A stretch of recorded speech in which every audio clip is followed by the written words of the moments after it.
చలో.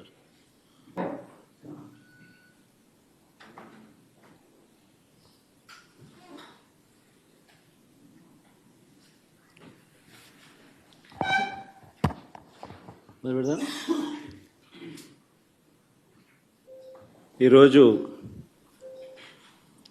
రాష్ట్రంలో ప్రజాస్వామ్యం అన్నది కనపడడం లేదు. ప్రజాస్వామ్యం పూర్తిగా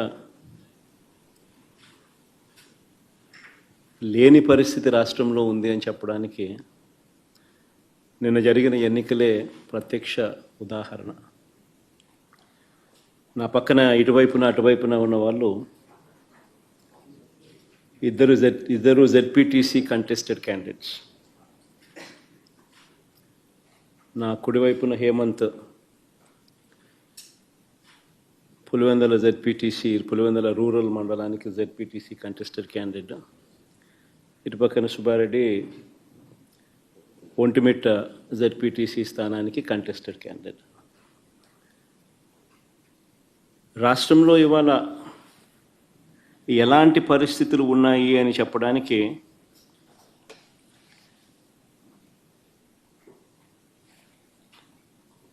నిజంగా ఈ రెండు ఎలక్షన్లు ఒక ఉదాహరణ.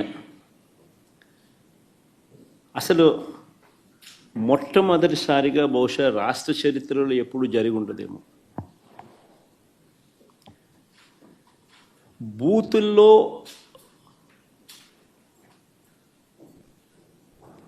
పార్టీకి సంబంధించిన ఏజెంట్ లేకుండా వైఎస్ఆర్సిపి ప్రతిపక్ష పార్టీ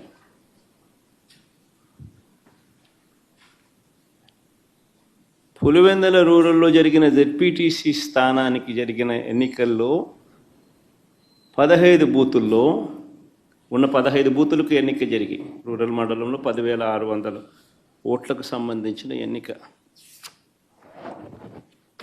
ఆశ్చర్యం ఏమిటంటే బూతుల్లో వైఎస్ఆర్సీపీ ఏజెంట్ లేడు. వైఎస్ఆర్సీపీకి సంబంధించిన ఏజెంట్ బూత్లో కూర్చోకుండా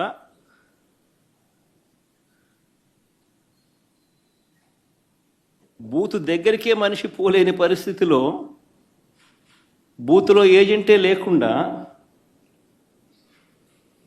ఎన్నికలు రిగ్గింగ్ చేసినారు. సాక్షాత్తు పోలీసుల సమక్షంలో పోలీసుల ప్రోద్బలంతో బూతులోకి వెళ్ళే ఏజెంట్ల ఫాములను వీళ్ళే తీసేసుకొని చింపేసుకొని